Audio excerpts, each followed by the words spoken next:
एवं अपने गुरुजनों को अंतर्मन से अभिवादन कर ले। हम लोगों के द्वारा प्रतिदिन नियमित रूप से कुंडली फलादेश पर आधारित कक्षा आयोजित होती है। आज की कक्षा में हम लोग फलदीपिका पुस्तक के माध्यम से ग्रहों के तत्कालिक मित्रता के बारे में जानने का प्रयास करेंगे। कल की कक्षा में ग्रहों की नैसर्गिक मित्रता के बारे में हम लोगों ने समझने का प्रयास किया था। जो कल की बात थी वह नैसर्गिक थी, यानी कि स्वाभाविक जो प्राकृतिक गुण धर्म के आधार पर जो मित्रता है, राशियों के स्वामित्व के आधार पर या मूल त्रिकोण राशि के आधार पर जो ग्रहों की मित्रता है, उस पर हम लोगों ने समझने का प्रयास किया था। यदि कोई कक्षा में नया है,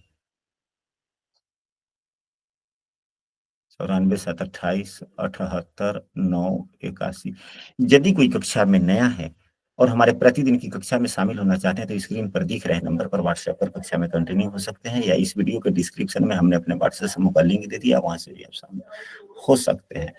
यदि आप लोगों को हमारी कक्षाएं अच्छी लगती है तो इस वीडियो को अपने मित्रों के पास में भी शेयर कर सकते हैं, ताकि इस प्रकार का ज्ञान का लाभ आपके मित्रों को भी मिल सके।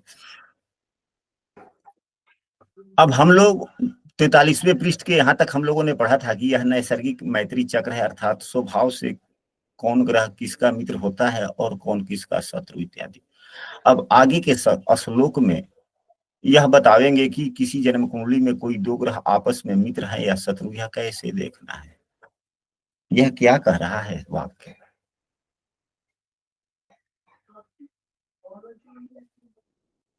यह क्या कहा जा रहा है? यह 21 और 22 का, यानी कि 21 का तो यहां तक हो गया, 22वें श्लोक का अर्थ यहाँ से शुरू होता है कि आगे के श्लोक में यह बतावेंगे कि किसी जन्म कुंडली में कोई दो ग्रह आपस में मित्र हैं या शत्रु, यह कैसे देखना है। तो पुस्तक के टीकाकार या लेखक यह कहना चाहते हैं कि कुंडली के फलादेश में यह नहीं चलता, नैसर्गिक मित्रता नहीं चलती है। आधार नैसर्गिक मित्रता का लिया जाता है, नैसर्गिक मित्रता के गुण धर्मों का आधार लिया जाता है, परंतु वास्तविक रूप से इसका उपयोग फलादेश में नहीं होता। फिर किसका होता है? तो स्वाभाविक मित्रता का वहां पे चलता है, क्योंकि सभी ग्रह सभी के लिए एक समान फल दें यह कोई निश्चित नहीं है। स्थिति के आधार पर कुंडली में ग्रहों के स्थिति के आधार पर कौन से ग्रह आपके लिए किस ग्रह के मित्र हैं, कौन से ग्रह किस ग्रह के शत्रु हैं, वह तत्कालिक मित्रता या सब के आधार पर निर्धारित होता है, जो इस पुस्तक के अगले पन्ने में बतलाया जा रहा है। यहीं के बाद में अब तत्कालिक मैत्री बताते हैं, जिस ग्रह का विचार करना हो उसे द्वितीय तृतीय चतुर्थ, यानी कि दूसरा तीसरा चौथा 10वां 11वां 12वां स्थान में जो ग्रह होते हैं वे उसके मित्र होते हैं, चाहे वह नैसर्गिक मित्र नैसर्गिक शत्रु ही क्यों न हो। जैसे सूर्य एवं शनि, यदि सूर्य एवं शनि की बात की जाए तो ये आपस में नैसर्गिक शत्रु हैं, दोनों ही आपस में। अब सूर्यदेव मान लिया जाए कि यहां पर है और शनिदेव यहां पर है, तो जिसके कुंडली में या शनिदेव यहां हो जाए, शनिदेव यहां हो जाए, शनिदेव सूर्य से दूसरे तीसरे चौथे हो जाए, तो ये मित्र हो गए। क्या हो गए? मित्र हो गए, स्वाभाविक तत्कालिक रूप से इस व्यक्ति के लिए। जब यह व्यक्ति और दूसरे किसी व्यक्ति की कुंडली में हम एक और कुंडली यहां पर बनाते हैं,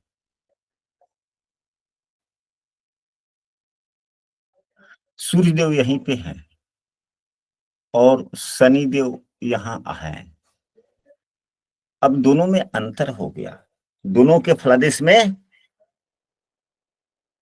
अंतर हो गया।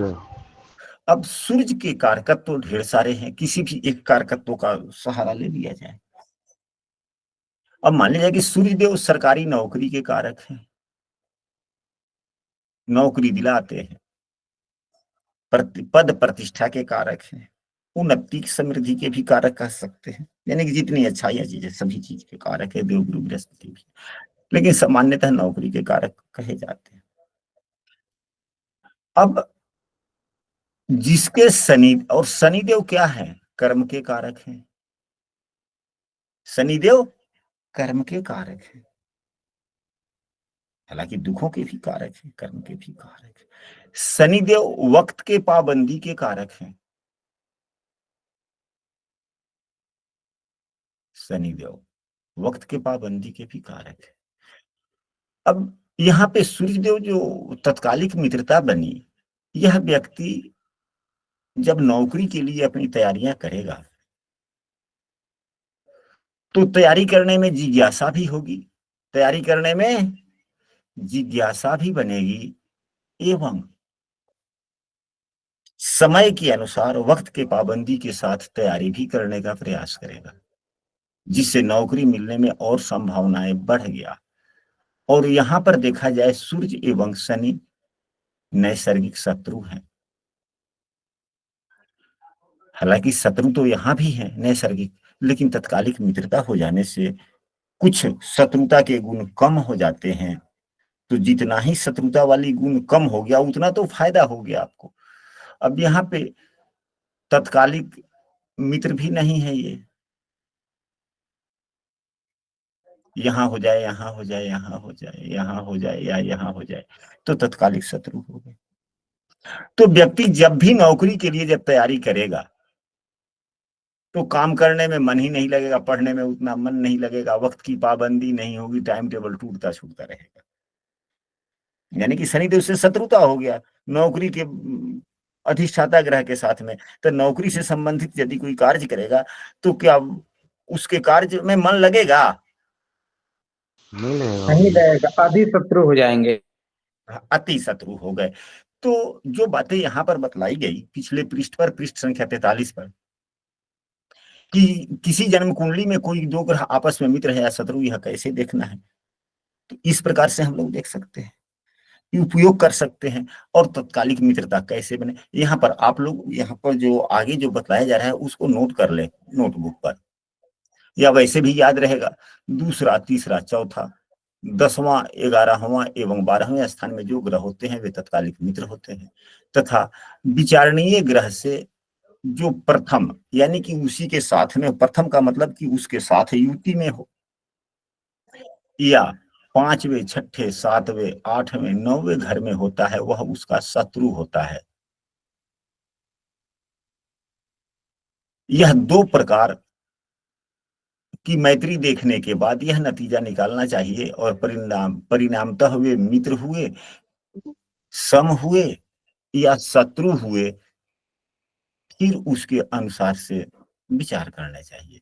अब यहाँ पर देखा जाए कि इसके आगे क्या लिखा हुआ है, जो नैसर्गिक तथा तत्कालिक दोनों प्रकार से मित्र हुए हुए वे अत्यंत मित्र हो गए, यानी कि अधिमित्र हुए, अति मित्र कहिए, अधिमित्र कहिए, यानी कि दो जिस्म एक जान सभी व्यक्ति के होते हैं। हमारे हमारे पास में भी दो मित्र ऐसे हैं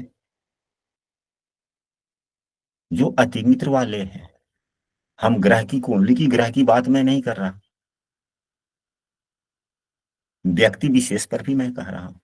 एक मित्र हैं जो हमारे गांव के ही हैं, स्वजातीय हैं, पटना में रहते हैं। घर पे कोई उनके समस्या हो जाए, घर से फोन जाएगा तो वो जल्दी नहीं आएंगे, कहेंगे कि ऐसे से ऐसे, ऐसे से ऐसे कर लो जी, हमने फलाने को फोन कर दिया है, हम 2 दिन बाद में आएंगे। लेकिन यदि मैं उनके पास में फोन कर दूं कि हम आपसे मिलना चाहते हैं, हम आपसे मिलना चाहते हैं फेस टू फेस, तो वो ये नहीं कहेंगे कि मैं कल आ रहा हूं, वो हमसे घंटे 2 घंटे का समय मांगेंगे कि हम मास्टर अभी हम नहीं आ सकते, वो मास्टर मास्टर हमें कहते हैं कि हाँ मास्टर अभी तो फुर्सत नहीं है, बोलो तो अभी हम काम ड्रॉप करके चल देते हैं, हम 10 बजे तक या इमरजेंसी काम में लगे हुए 10 बजे तक या कर लेते हैं, फिर इसके बाद में हम 10 बजे चलते हैं, हम 2 बजे तक पहुंच रहे हैं। या इमरजेंसी हो तो बोलो, हम अभी चल देते हैं। ज्यादा इमरजेंसी है तो बोलो, हम गाड़ी रिजर्व करके चल देते हैं। कभी कभी वो गाड़ी रिजर्व करके भी आ जाते हैं, अगर वैसी विषम परिस्थितियां होती है, हम एक बार फोन करके बोल देते हैं, वो गाड़ी रिजर्व करके चल देते हैं। वह ये नहीं देखते कि हमारा 2500 रुपया या 4000 रुपया या 2000 रुपया किराए में लग रहा है, बस से भी नहीं आते। इसको कहते हैं अति मित्रता।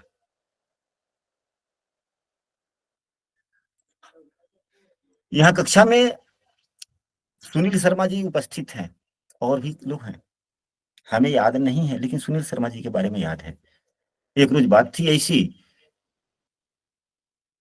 कि हमारा स्वास्थ्य ठीक नहीं था, आज से 2 साल पहले, ठीक 2 साल पहले की बात है। सुनील शर्मा जी क्लास में थे, शाम का समय था, क्लास चल रही थी। क्लास समाप्त होने के बाद में उसी रोज आवाज थोड़ा मेरा हल्का हल्का था। इन्होंने पूछा, फिर हमने बतलाया कि ऐसी ऐसी बात थी। सुनील शर्मा जी याद अब आ रही है वो बातें? जी गुरु जी, याद है मुझे। तो हम कक्षा नहीं बंद करते, कभी भी नहीं करते। कभी कभी जब हम लिख देते हैं कि अत्यधिक व्यस्तता के कारण कक्षा स्थगित है, तो समझ लीजिए कि हमारे दोनों में से किसी अति मित्र के कारण के कार्यों में हम व्यस्त हैं, जिसके कारण कक्षा नहीं।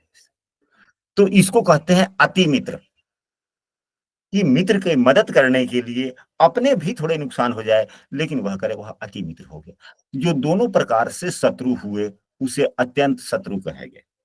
यानी कि अत्यंत शत्रु हुए, यानी कि अपना बने या बिगड़े उसके पर ध्यान नहीं देना है, लेकिन सामने वाले का बिगड़ ही जाए, खराब ही कर दे, उसका काम न बने, यह अति शत्रु। जो एक जगह से मित्र, एक जगह से शत्रु, वे सम हुए, न शत्रु न मित्र, भाई जैसे हैं वैसे करते रहे। इसके बाद में एक जगह मित्र और दूसरी जगह सम हुए तो मित्र हुए। अब मित्र का मतलब यह हुआ कि मदद मांगने पर मदद देना, मित्र का मतलब मदद मांगने पर मदद देना। और अत्यंत मित्र का मतलब, अति मित्र का मतलब हुआ कि सिर्फ मित्र को एहसास हो जाएगा कि इन्हें इन चीजों की आवश्यकता है, तो बगैर पूछे मदद कर देना, वह अत्यंत मित्र हुआ या अति मित्र हुआ। जो एक जगह से शत्रु, दूसरी जगह से सम हुए, वे शत्रु हो गए। शत्रु का मतलब यह होता है कि जब उससे कुछ कीजिएगा, बोलिएगा, अगर उसको जानकारी हो, तो वह आपके फेरे में नहीं रहेगा, वह आपके फेरे में नहीं रहेगा। लेकिन जब नजर पड़ गया और वैसी बात वार्तालाप चल रही है, तो बगैर प्रयास का अगर कुछ नुकसान हो रहा है, तो बगैर प्रयास का नुकसान कर देना, यह शत्रुता वाली बात है। यह शत्रुता वाली बात है। और अति शत्रु वाली बात, ढूंढ के काम खराब करना। तो ये पांचों शब्द समझ गए आप लोग?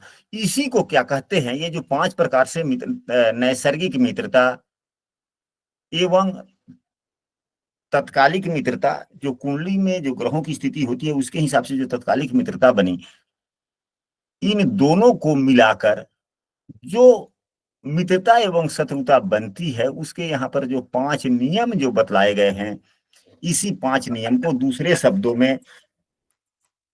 शब्दों में पंचधा मैत्री कहते हैं। क्या कहते हैं? पंचधा पंचदा मैत्री। मैत्री। पंचधा मैत्री कहते हैं।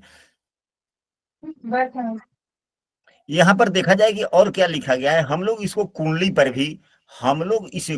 पर भी उपयोग करके किसी 1-2 ग्रह का पंचधा मैत्री बनाकर अभी देख लेंगे। यहाँ पर इस प्रकार ब्रजेश पाठक जी, कृपया माइक बंद करें, माइक बंद करें। हाँ, तो इस प्रकार जन्म कुंडली में मित्र चक्र बनाकर देखना चाहिए। इसका प्रयोजन क्या है? जो अधि मित्र या मित्र के घर में जो ग्रह होता है, वह शुभ फल देता है। क्रूर हो तो भी उतना खराब फल नहीं देता। जो शत्रु या अति शत्रु के घर में होता है, वह अच्छा फल नहीं देता। यदि वह शुभग्रह हो तो भी उतना अच्छा फल नहीं देता। और यदि क्रूर ग्रह हो तो बहुत ही खराब फल देगा। यहाँ तक बात है। अब इसके बाद में है ग्रहों की दृष्टि। तो ग्रहों की दृष्टि के बारे में हम लोग बाद में अध्ययन करेंगे, पुनः समझने का प्रयास करेंगे। इतना तक जो पंचधा मैत्री के बारे में जो हम लोगों ने पढ़ा, इसको हम लोग कुंडली में कैसे देखेंगे, इसको जरा सा हम लोग देख लेते हैं। पहले कुंडली पर हम लोग अभ्यास कर लेते हैं।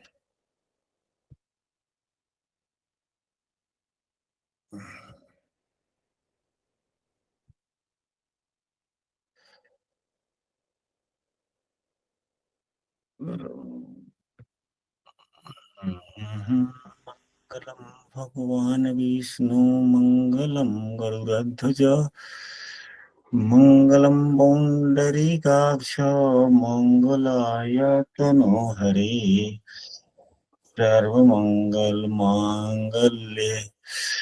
तो यहाँ पर देखा जाए कि यह एक कुंडली है।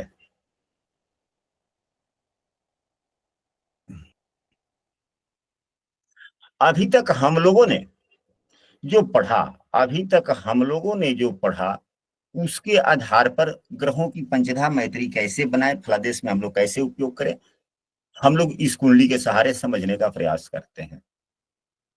ग्रहों की पंचधा मैत्री कैसे बनाए एवं फलादेश में उपयोग कैसे करें।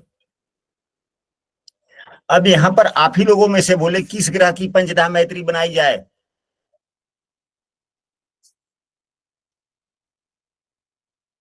हमारी आवाज सुन पा रहे हैं आप लोग? गुरुजी मंगल देव की बना दो। मंगल देव, मंगल देव की। अब मंगल देव के मित्र कौन कौन से ग्रह हैं? यहां पर तो मंगल देव के सभी तत्कालिक मित्र हो गए, सभी ग्रह तत्कालिक मित्र हैं। हम लोगों ने पुस्तक में अभी यह पढ़ा है कि दूसरा, तीसरा, चौथा एवं 10वां, 11वां एवं 12वें भाव में बैठे हुए सभी ग्रह तत्कालिक मित्र होते हैं। केतु से बाहर आ गए गुरुजी बस। केवल एक केतुदेव ही शत्रु हैं, बाद बाकी सभी मित्र ही हैं। अब यहां पर देखा जाए, हम लोग अन्य कुंडली का भी उपयोग कर लेंगे। अब मंगल एवं सूर्य, मंगल एवं सूर्य क्या है? मंगल एवं सूर्य आपस में मित्र हैं या शत्रु? आपस में मित्र हैं। और यह तत्कालिक रूप से भी मित्र हैं, क्योंकि मंगल से 11वें हैं सूर्य, तो मित्र हो गए। और यहां से भी मित्र हो गए, तो क्या हो गए? यह मंगल के सूर्य अति देव मित्र क्या? हो गए। अति मित्र हो गए अति गुरुजी। अति मित्र बुद्धि। अति अति मित्र हो गए सूर्य देव। अब यदि यह व्यक्ति, यदि यह व्यक्ति सरकारी नौकरी करना चाहता है और सेना, पुलिस या रक्षात्मक कार्य से संबंधित नौकरी की अगर करता है, तो जल्दी होने की संभावनाएं बनी या नहीं बनी? बनी बनती गुरुजी। है। बन जाती है। और भी नौकरी के लिए और भी सूत्र होते हैं, उसको भी देखना चाहिए, लेकिन यहाँ सहयोग रहा। अब इसके बाद में मंगल के बाद, सूर्य के बाद में चंद्रमा। चंद्रमा, गुरु जी हाँ बोलिए। ठीक है, गुरु जी ठीक है, आगे पूछ लेंगे क्लास के बाद। अच्छा चलिए जी, ठीक है। चंद्रमा भी मंगल को मित्र मानता है, दोनों एक दूसरे के मित्र ही हैं। नहीं नहीं, चंद्रमा नहीं, मंगल चंद्रमा को मित्र मानता है। मंगल चंद्रमा को मित्र मानता है। यहाँ मंगल की मित्रता देखनी है, न कि चंद्रमा की। तो मंगल चंद्रमा को मित्र मानता है, और यहां से देखें यह तीसरे भाव में है, तो मित्र हो गया। तो मित्र मित्र यह भी अति मित्र हुआ। अगर यहीं चंद्रमा की पंचधा मैत्री बनाई जाती तो क्या? तो चंद्रमा मंगल को सम मानता है, चंद्रमा मंगल को सम मानता है, और यहां से चंद्रमा से 11वें मंगल है, तो तत्कालिक रूप से मित्र हो गया। तो सम और मित्र मित्र ही होते हैं, सम और मित्र मित्र ही होते हैं, अति मित्र नहीं हुए।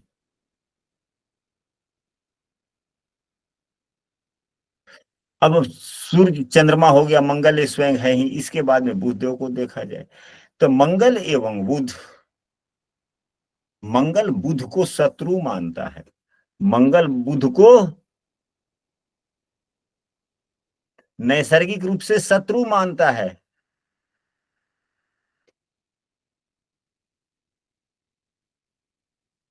लेकिन यहां इस कुंडली में मंगल से 10वें बुध है, तो तत्कालिक मित्रता बनी। क्या हुआ? तत्कालिक मित्रता हुई गुरुजी। तत्कालिक मित्रता बनी। तो तत्कालिक मित्रता, और मंगल जो शत्रु बुध को समझता है, तो नैसर्गिक शत्रु हो गया, तत्कालिक मित्रता हो गया, तो यह सम के स्थिति में हो गया। अब क्या फल देगा? अगर यही बुध किसी के कुंडली में मंगल से, मंगल के साथ में बुध हो, या मंगल देव यहाँ पर हो, यहाँ पर हो, यानी कि 5वें 6ठे 7वें 8वें या 9वें में मंगल देव हो, नहीं बुध देव, हाँ बुध ने, मंगल तो यहाँ पर है, हाँ बुध देव यहीं पे साथ हो, या बुध यहाँ हो, बुध यहाँ हो, बुध यहाँ हो, बुध यहाँ हो, या बुध यहाँ हो, तो क्या हो जाएंगे? शत्रु हो जाएंगे। क्या परिणाम होगा? जब केवल अति शत्रु हो जाएंगे गुरुजी, अति शत्रु हो जाएंगे फिर। नहीं ना, ठीक है, आप लोगों का कहना उचित ही है, लेकिन इससे फलों पर भी तो कुछ चर्चा होनी चाहिए ना, कि अगर इस प्रकार की स्थितियां बनती है तो किसी एक विषय वस्तु को लेकर अगर यहाँ पे सम की स्थिति बनती है तो किस प्रकार के गुण विकसित होंगे, और इस प्रकार से भी शत्रु, मंगल बुध को शत्रु मानता है, और यहाँ तत्कालिक भी शत्रु, तो अति शत्रु हो जाएंगे ना फिर। जी जी। अति शत्रु हो गए, फिर क्या फल देखने को मिलेगा? किसी भी एक विषय वस्तु को लेकर आधार मानकर हम लोगों को चर्चा करना ही पड़ेगा। यदि नहीं करेंगे तो फिर कक्षा में शामिल होने का कोई महत्व ही नहीं है। अब यहाँ पर देखें, मंगल मुख्यतः उग्रता, लड़ाई झगड़ों के बारे में जाने जाते हैं। जहां है मंगल वहीं पे है दंगल, ऐसा लोग कहते भी, हमारे गुरुजन भी कहते हैं। मंगल लड़ाई झगड़ा करवाते हैं कि नहीं करवाते हैं? जी। और लड़ाई झगड़े में उग्रता, क्रोध, साहस, ऊंची आवाज में बोलना, ये सभी मंगल का काम है। आप लोगों ने देखा होगा कि बहुत से व्यक्ति, जब बात लड़ाई की हो जाती है या झगड़ा की हो जाती है, तो वह अपना आपा खो देता है, वाणी पर कंट्रोल नहीं रहती, विवेक अंदर से रहता है लेकिन उस पर जो है काबू नहीं हो पाता उससे, फिर बाद में वह अफसोस ही करता है, जाए जो करे, वो अलग की बात है। कुछ व्यक्ति ऐसे होते हैं कि उग्र होता है लेकिन अपने आप को कंट्रोल कर लेता है, अपने आप को कंट्रोल कर लेता है। कंट्रोल कर लेता है। या इसकी दूसरी स्थितियां ये भी बनती है, आप लोग अपने अपने कुंडली पर देखें और स्वयं को इस नियम के अनुरूप ढालने का प्रयास करें, यानी कि लगाने का प्रयास करें कि क्या जो अभी सूत्र पर जो चर्चा हो रही है, ग्रहों की मित्रता, तत्कालिक और मित्रता नैसर्गिक, कि आपके भी कुंडली में बुध एवं मंगल हैं, तो जिस व्यक्ति के कुंडली में मंगल सम की स्थिति में बन रहे हैं उसके क्या गुण हो सकते हैं, और जो अति शत्रु हो रहे हैं उसके क्या गुण हो सकते हैं। तो जिसके बुध देव अति शत्रु बन रहे हैं, अगर वह झगड़ा के ही विषय की बात की जाए, अगर वह कर रहा है, वैसे व्यक्ति को यदि कोई समझाने भी जा रहा है तो वह व्यक्ति जल्दी नहीं समझता गुरुजी। नहीं मानता है, समझाने वाले को ही डांट देता है। और यदि बुध से तत्कालिक मित्रता मंगल की है, यदि कोई उसे समझाता भी है तो वह समझ भी जाता है और तुरंत अपने आप को कमांड भी करता है और सुझाव जो समझाता है उसकी बातों पर अनुसरण भी करता है। हम यह नहीं पूछेंगे आप लोगों से कि आपके मंगल देव कुंडली में कहाँ पे हैं, क्या बुध देव कहाँ पे हैं, क्या ग्रहों की तत्कालिक मित्रता बन रही है या समता बन रही है या शत्रुता बन रही है, मैं यह नहीं पूछूंगा। आप लोग स्वयं अपने अपने कुंडली पर लगाकर देखिए कि आपके मंगल एवं बुध में तत्कालिक मित्रता है या तत्कालिक शत्रुता है। तत्कालिक मित्रता है गुरुजी। मित्रता है गुरुजी। हम नहीं पूछ रहे, आपको नहीं बतलाना है कि मित्रता है शत्रुता है, लेकिन जो अभी हम लोगों ने गुण धर्म पर जो चर्चा किया, फलादेश कैसे करे, किस प्रकार उपयोग करे, तो जल्दी लड़ाई झगड़े की बातें ही आ गई। तो जो मानसिकता जो बनती है, क्या जो हम लोगों ने चर्चा किया, क्या आप लोगों पर यह नियम मतलब कितना लग रहा है?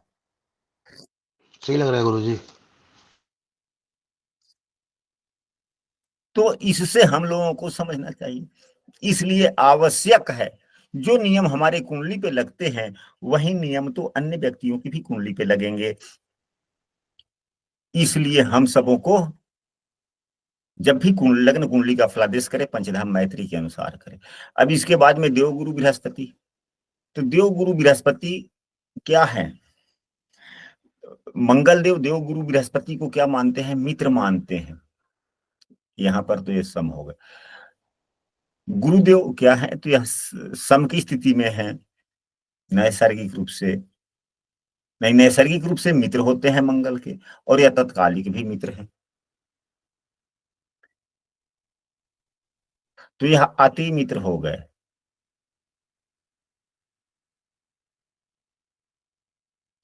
गुरुदेव सलाहकार वाणी नहीं है, बुद्धिमता है। तो यह व्यक्ति जिसकी यह कुंडली है बनती है, अगर अति मित्रता में है तो ऐसे व्यक्ति का दिमाग क्या होता है? देवगुरु बृहस्पति समझ के कारक हैं, आकाश तत्व के हैं, विशालता के पर्याप्त हैं। तो जिसके कुंडली में मंगल एवं गुरु में तत्कालिक मित्रता है, यहाँ पे तो अति मित्र हो गए। अगर यहीं दूर होते, अगर दूर होते इस इन भाव में देवगुरु बृहस्पति होते तो यह क्या हो जाते? यह तत्कालिक शत्रु हो जाते, तत्कालिक शत्रु हो जाते। तो तत्कालिक शत्रु और मित्र मिलकर सम हो जाता है। तो अब यहां से गुरुजी एक साथ बैठे हो तो क्या होगा? शत्रु, तो इसका फलादेश में हम लोग कैसे उपयोग करेंगे? अगर यह अति मित्र हैं, गुरु ज्ञान के कारक हैं, ज्ञान तभी होता है जब हमको बातें समझ में आती है, तभी तो ज्ञान का विकास होता है ना। पुस्तक पढ़ने से ज्ञान का विकास थोड़े हो जाता है। पुस्तक तो पढ़ने के लिए सभी लोग पढ़ लेते हैं, फिर ज्ञान कहाँ होता है उन्हें? यह हो जाता है? नहीं होता गुरुजी। शब्दों को समझेंगे तभी तो ज्ञान होगा ना। जी गुरुजी। गुरुजी, हाँ जी। सूर्य बुध को हमेशा साथ में देखा जाता है, तब तत्कालिक शत्रु रहते हैं उस समय। हाँ ठीक है, ठीक है, ठीक है। तो जब सूर्य की बात आएगी तब जब मंगल की चर्चा हो रही है, हम लोग उस पर भी चर्चा कर लेंगे। अभी यहाँ मंगल गुरु की समझ ले। अब यहाँ पर देखा जाए, यह आप लोग अपने अपने कुंडली में देखें कि आपके मंगल कहाँ है एवं गुरु कहाँ है। मंगल अग्नि प्रधान है, मंगल अग्नि प्रधान ग्रह है, यानी कि तेजी से निपटा लो, अपनी पूरी क्षमता लगाकर तेजी से निपटा लो, यही अग्नि का काम है ना। क्योंकि मंगल अग्नि तत्व का ग्रह है। देवगुरु बृहस्पति भी यहाँ जो बैठे हुए हैं अग्नि तत्व की राशि में बैठे हुए हैं। बात ज्ञान की ही हो, बात समझ की ही हो। और संयोग से देखिए इस कुंडली में पंचम भाव जो ज्ञान का भाव होता है, बुद्धिमता का भाव होता है, यहाँ भी अग्नि तत्व की ही राशि है और इस पर भी देवगुरु बृहस्पति की दृष्टि है। हालांकि आज की कक्षा में हम लोगों को दृष्टियों पर चर्चा नहीं करनी है, नहीं तो हम लोग विषयांतर हो जाएंगे और हम बहुत जल्दी विषयांतर हो जाते हैं, तो विषयांतर हम लोगों को नहीं होना है। यदि बात ज्ञान का ही हो, समझने की क्षमता का ही हो, और देवगुरु बृहस्पति समझने की क्षमता के कारक भी लग्न में बैठे हुए हैं और गुरु से मंगल की तत्कालिक मित्रता भी है, अति मित्रता हो गया और एक दूसरे से केंद्र में भी। तो यह व्यक्ति क्या होगा, कोई भी विषय वस्तु बड़ा जल्दी समझ लेगा, कोई भी विषय वस्तु बहुत जल्दी समझ लेगा, इसको रटना ना पड़ेगा, इसको ज्यादा रटना नहीं पड़ेगा, जल्दी समझ जाएगा। रटना नहीं पड़ेगा और समझे हुए विषय वस्तु को यह भूलेगा भी नहीं। यदि मंगल गुरु की स्थिति काफी मजबूत है तो,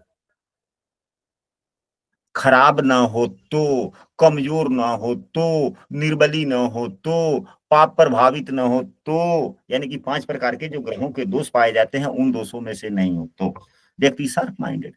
अगर वहीं जब मंगल एवं गुरु में, मंगल का गुरु से अच्छी मित्रता वाली बात है, अति मित्र, अगर यहीं पे रहते तो फिर क्या हो जाते, सम की स्थिति में बनती। तो सम की स्थिति में मंगल एवं गुरु के हो जाने से व्यक्ति का दिमाग समझने में थोड़ा देर लगेगा। ऐसा बात नहीं है कि समझेगा नहीं, समझना चाहेगा, थोड़े प्रयास के बाद में समझ लेगा। इसीलिए तो आप लोगों ने जितने व्यक्तियों को देखा है, अपवाद 1-8% नहीं, 1000 में 1-8, 1000 में 1-8 व्यक्ति प्रयास भी करता है तो नहीं सीख पाता। तो वैसी में हो सकता है कि उनके गुरु भी खराब हो, मंगल भी खराब हो, बुध भी खराब हो, और भी कुछ बातें हो, दूसरा भाव भी खराब हो, पंचम भाव भी खराब हो, कि सीखना भी चाहता है तो नहीं सीखता। ऐसे हजारों में 1-8 मिल जाते हैं। नहीं तो चाहे वह व्यक्ति जो चीज सीखना चाहता है तो कोई व्यक्ति जल्दी सीख जाता है एक बार में ही, कोई व्यक्ति जहाँ पे गुरु और मंगल की समता की स्थिति है थोड़ा लेट से समझता है। यह जो अभी हम लोगों ने गुरु मंगल की जो चर्चा किया, यह कहाँ तक आप लोगों की कुंडली पे पाया जा रहा है, लागू हो रहा है? 100% गुरु जी, 100% गुरु जी। तो यहाँ से हम लोगों को क्या शिक्षा मिलती है? हम लोगों को यह शिक्षा मिल रही है कि जब भी हम लोग कुंडली का फलादेश करें तो नैसर्गिक मित्रता को ना ध्यान दें, पंचता मैत्री देखें, ज्यादा पंचधा मैत्री के हिसाब से देखें। हाँ, आने वाली कक्षाओं में हम लोग यह भी क्लियर समझ पाएंगे कि कहाँ पे किस प्रकार से हम लोग नैसर्गिक मित्रता का उपयोग करेंगे, किस प्रकार से पंचधा मैत्री का उपयोग करेंगे। अब इसके बाद में इसी प्रकार से सभी ग्रहों का बना सकते हैं आप लोग। अब गुरुदेव के हो गए, अब शुक्रदेव की चर्चा कर लेते हैं। तो शुक्रदेव, मंगल के शुक्रदेव क्या हैं? मंगल शुक्र को सम मानते हैं और यहाँ तत्कालिक मित्र हैं, तो सम और मित्र, मित्र हो गए।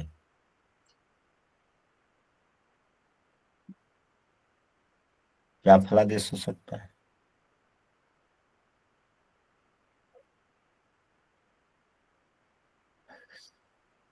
क्या फलादेश हो सकता है?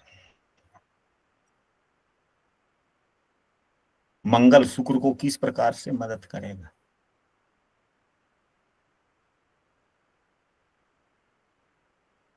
शुक्र का क्या दायित्व है?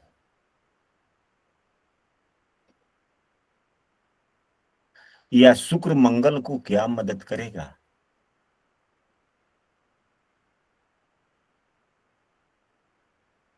मंगल का क्या दायित्व है? दोनों के दायित्वों में ही तो मदद करेंगे ना। अब यहाँ पे शुक्र भी मंगल को सम मानता है और मंगल भी शुक्र को सम मानता है नैसर्गिक रूप से, और तत्कालिक मित्रता हो गई तो मित्र हो गए, शुक्र मंगल के मित्र हो गए। अब यहाँ पे एक नई बातें आ गई। नई बातें क्या जो अभी ध्यान में आ गया, कि कौन से ग्रह किसको किस प्रकार के दायित्वों में मदद करेंगे, किस ग्रह का क्या दायित्व है। तो शुक्र देव का दायित्व यहाँ पे है छठे भाव का, 11वें भाव का, एवं जहां बैठ गए हैं इस भाव का भी दायित्व हो गया। जहां देख रहे हैं वहां का दायित्व उतना नहीं है, केवल प्रभावित करेंगे, लेकिन कम से कम 3 भाव के तो दायित्व आ ही गया। तो छठा भाव बीमारी का भी है, रोग ऋण शत्रुता का भी है, कंपटीशन का भी है। प्रश्न किस प्रकार से है? यह आय एवं इच्छा है, यह संचार है। मंगल देव बुद्धिमता भाव के भी एवं 12वें भाव के भी दायित्व है। किसी एक भाव को आधार मान लिया जाए, पंचम भाव को ही आधार मान लेते हैं तो बुद्धिमता एवं संतान, बुद्धिमता एवं संतान, बात अगर बुद्धिमता की ही ली जाए और मंगल को मदद चाहिए बुद्धिमता में शुक्र का, तो क्या फल होगा? शुक्र देव पंचम भाव से 11वें भी है। अब कराएंगे सर। तो बुद्धिमता में, ये तो बुद्धिमता का शार्प माइंडेड हो गया देवगुरु बृहस्पति एवं मंगल देव के मित्रता के से। तो शुक्र देव ज्ञान के मामले में निचोड़ निकालने यानी कि आकलन करने की शक्ति प्रदान करते हैं शुक्र देव। तो व्यक्ति के बुद्धिमान भी होगा, जल्दी सीख भी लेगा, समझ भी लेगा, और कोई बातें आ रही है सामने तो अपने समझ के आधार पर आकलन बड़ा जल्दी कर लेगा।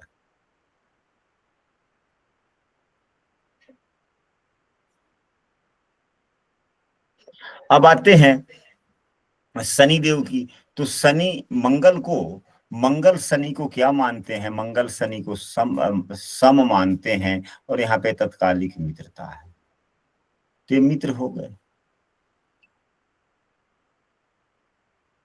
मंगल के शनि मित्र हो गए। अब मंगल शनि को मदद कर सकते हैं, क्योंकि मंगल शनि को मित्र मान लिया, एक तरफ से मित्र हुआ और दूसरी तरफ से सम हुआ, तो शनि मंगल को मित्र माना बना। तो मित्र माना तो यह मंगल कभी भी अब शनि का नुकसान नहीं करेगा।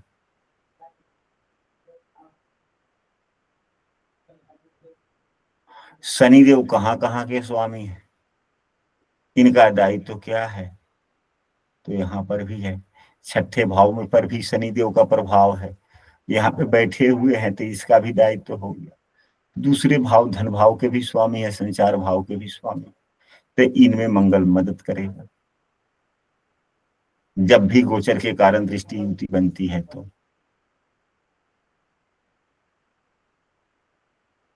अब किसी और ग्रह का पंचधा मैत्री बनाया जाए। राहु की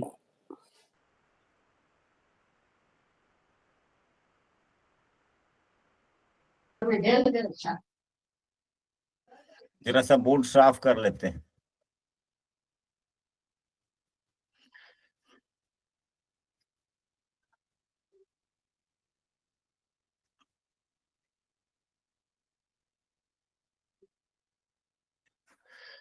मंगलम भगवान विष्णु मंगलम गरुड़ध्वज मंगलम पौंडरीकाक्ष मंगलाय तनोहरि सर्वमंगल मांगल्ये शिवे सर्वार्थ साधिके।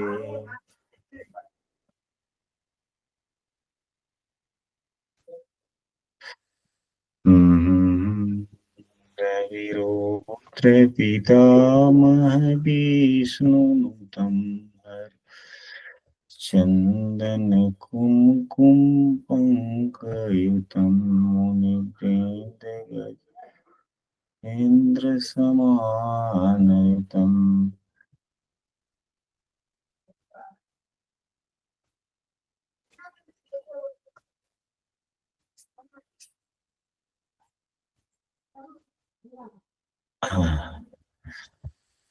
चलिए, वैसे तो यह नवमांश कुंडली है। किसी एक ग्रह की बनाया जाए या क्या किया जाए? यदि किसी सदस्य को अगर इच्छा हो तो किसी एक और ग्रह पर हम लोग चर्चा गुरुदेव राहु के ऊपर जो है एक बार। तो राहु पर नियम वही रहेगा। राहु की मित्रता अगर सूर्य से की जाए तो सूर्य देव, राहु क्या मानते हैं? राहु सूर्य को शत्रु मानते हैं और साथ में भी हैं, तो तत्कालिक भी शत्रु हो गए और नैसर्गिक शत्रु भी हो गए, तो अति शत्रु हुए ये। चंद्रमा की बात की जाए तो चंद्रमा कहाँ है? यहाँ पर है, दूसरे भाव में। सूर्य राहु से दूसरे भाव में है चंद्रमा, तो दूसरे भाव में बैठे हुए ग्रह मित्र हो जाते हैं। और राहु चंद्रमा को मानता क्या है? नैसर्गिक रूप से तो शत्रु मानता है। तो चंद्रमा क्या हो गया? सम वाली स्थिति में हो गया। मंगल की बात की जाए तो मंगल राहु से 11वें हैं और राहु मंगल को शत्रु मानता है नैसर्गिक रूप से, और यहाँ पे मित्र हो गया। तो मित्र एवं शत्रु, तो शत्रु और मित्र मिलकर सम हो गया। फिर बुध की बात करते हैं तो राहु देव बुध को क्या मानते हैं? राहु देव बुध को सम मानते हैं। और यहाँ पर क्या है? तो यहाँ पर 12, 11, 10 या 9वें भाव में है, तो शत्रु हो गए। और राहु देव बुध को सम मानते हैं, तो सम और शत्रु शत्रु हो गए। देवगुरु बृहस्पति की बात की जाए तो देवगुरु बृहस्पति को राहु सम मानता है, और इस उदाहरण कुंडली में गुरुदेव मित्र है यहाँ पर, तो सम और मित्र मित्र हो गए। अब यहाँ पर देखा जाए, इसी में राहु एवं गुरु जब मित्र बन गए तो क्या फल हुआ? जब भी यह ज्ञान की बात करेगा, गुरुदेव की ज्ञान की ही बात अगर ली जाए या जब भी हो, तो ज्ञान की बात करेगा, समझने एकाएक दिमाग में नई नई सोच उत्पन्न होंगे। एकाएक दिमाग में नई नई सोच उत्पन्न होगी। नई नई सोच उत्पन्न होगा। बहुत व्यक्ति को देखते हैं कि काम करता रहता है, फिर उसके बाद में एकाएक दिमाग में कोई ऐसी बातें आ जाती है जो उपयोगी होता है, वैसी बात आ जाएगा दिमाग में। अगर वहीं शत्रुता वाली बात होती तो ज्ञान वाली बात होता, जहाँ पे वहां पे एकाएक दिमाग में कोई नई नई बातें नहीं आता।